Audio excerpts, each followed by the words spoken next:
what's good? I'm Isaac Lee, and we back with another review of A Quiet Place 2. So I'm gonna get straight into it.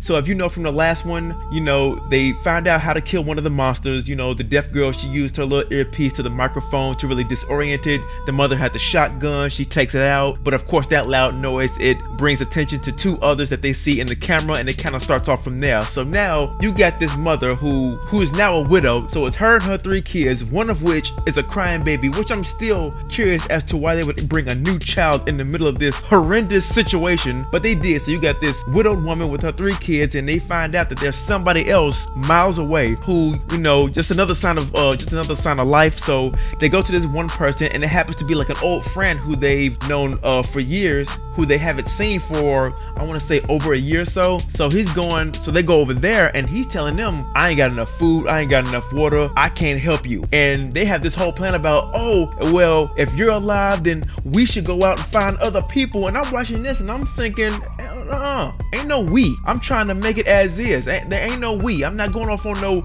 no wild adventure, probably getting myself killed. But of course, their mute daughter, she has this whole map because she picked up a few things that her father left behind, and she's like, maybe I can go to this, go find this place, because they find this little, this song that's on this radio station. It's kind of like a message. It's this song that kept saying somewhere beyond the sea, something like that. And it's basically talking about this island and talking about how, okay, people that kind of like survived, or people that are left, they're kind of like on this island that's away from this little town that's got attacked and everything. Because think about these monsters is that they're super strong, they're super fast, but they can't swim. That's the first thing they realize. They even mentioned that in the movie, that the Navy picked up on that. Specifically the Navy, they picked up on that, but for whatever reason they only had like 12 boats. But of course, people were going to be in a panic, and out of those 12 boats, they said only 2 actually made it back to this island. But but it's funny, it's interesting that only 2 boats made it, but one of the other 10 boats, it ended up floating by to the island, and it just so happened to have one of these monsters on it. I'm like, come on, this thing was like miles away. You just told me there were 12 boats, 10 of them didn't make it, only 2 made it to the island. But then you got this one lone boat that was like off to the side that had a monster in it, and of course that's how like more chaos ensues. But still, you got this one mute daughter, and she kind of, I didn't like her at first. I'm gonna be dead honest, I didn't like her at first, because she coming in with attitude. She telling this dude like, well, you're not who my father, you're not like my father, and my father would do this and that. I'm like, well, where you at then? I'm like, it's even a scene where she's talking to her brother, and her brother's even telling her like, okay, you're crazy for trying to run off and just do all this stuff on your own, and you're gonna end up getting yourself killed. And like, she's like, oh, well, dad would have done this, that, and the third. And he was like, yeah, and look what that got him. I'm like, so of course she ends up running off by herself.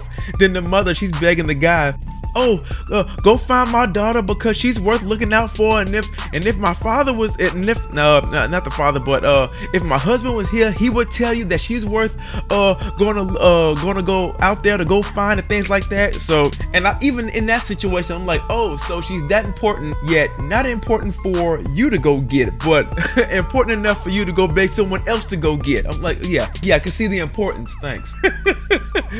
But so long story short, the guy ends up finding the daughter, and from then on, for the remainder of the movie, this thing turns into a rip-off of Last of Us. Which, by the way, in the thumbnail, I'm gonna be renaming it The Rest of Them. That's gonna be my rip-off title for this, because that's exactly what it turns into. It turns into The Last of Us. So they go through this whole spiel about them following this map and getting to the boat so they can get to this island. And here's the funny thing about it. The plan goes off. They do have some little turbulent moments here and there. They do actually end up getting to the boats and sailing off to this island. And at no point in time do they ever have this conversation of, we still got family back at the shack. When do we go back to kind of like get them so we can bring them over here? I'm watching this movie and I'm thinking, okay, at some point they're gonna have this conversation, right?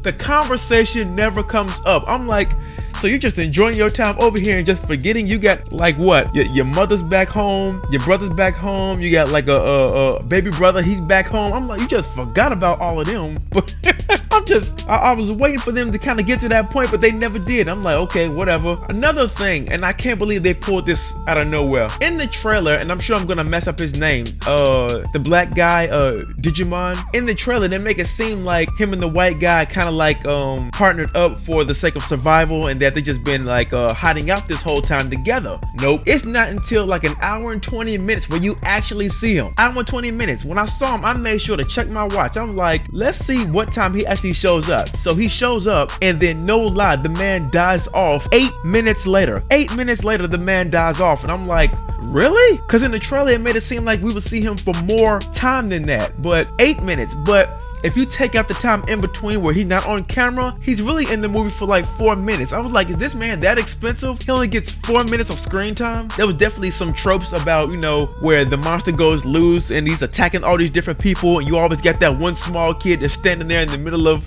all this chaos, and you're looking at him like, move, run, do something. I was like, and here's the thing about it. I don't expect small children to be thespians, but you can at least emote. Like, you got the job for some reason. I'm like, can you, I mean, there's a scene where there's a little small black kid and white kid, and they're put safely into like the closet of this house and just telling them to be quiet, and the two kids are just looking up at him like, oh, have we started filming? Do I start acting yet? I'm like, yeah, I need you to emote, act scared, do something. Again, not expecting children to be thespians, but I am expecting you to emote. Like, you got this job for some reason, for whatever reason, you got the job out of however many other kids they auditioned. So to see them with these blank stares, like they're not even aware that they're filming a movie. I'm like, come on, I need you to do something. The biggest disappointment to me was the way their lack of how they wrapped up the movie. They didn't wrap it up at the very end of the movie. And again, I put this spoiler at the beginning of the intro so I can go all in. If you look at the end of part 1, it ends it with,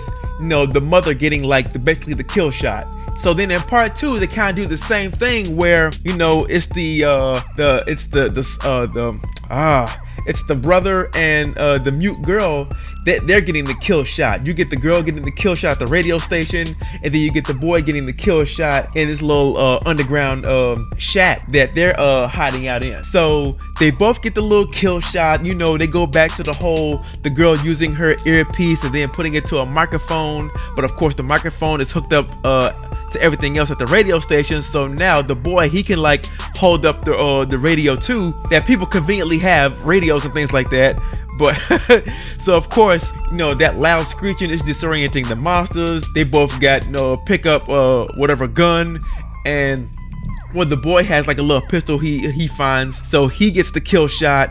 And the girl, she like bashes the head of the other one. But right after they get the little kill moment, the movie just cuts off. There's like, I would love if there was like another 5 minutes of like resolution to like kind of like wrap this up. Like, okay, so does this set up for a possible part 3? And I'm not even saying that it has to set up for a part 3. I'm cool with the 2, but you need to give me a little bit of resolution. I'm like, okay, you killed off these 2 monsters and then you just cut straight to the credits. I'm like, okay, after those 2 monsters are killed, what happens after that? Do you eventually go back to get the rest of your family to come back? I'm like, what happens? It's like I need a little bit of like resolution. I felt like it really could have been wrapped up a lot better for it to just have all that tension built up. You get that climactic scene, and then all of a sudden credits. I was like, really? I was a little disappointed by that. But overall, I really like the movie. I don't need a part 3. I'm cool with just the 2 parts. Between the 2, I feel like I probably like one better. What I equally love about both of them is the audio. I'm really big on audio, and the fact that not only do you get like the atmospheric sounds of everything, you also get like the audio, the perspective of the mute girl, and how when she takes her earpiece out, it's just no sound at all. So I love that switching back and forth, and I just love the fact that when you're watching this movie, you're so caught up in not making a sound that you don't even, as an audience member, you don't even want to make a sound. you're so caught up in being quiet and not making sure that you don't even make a sound that you're thinking that you might affect the movie somehow. But yeah, I liked it. I don't need a part 3. I'm cool with just these 2. But at the end of the day, those are just my thoughts. But what are yours? And if you like what I had to offer, hit that like and subscribe at the bottom. I'm Isaac Lee. This is The Rundown.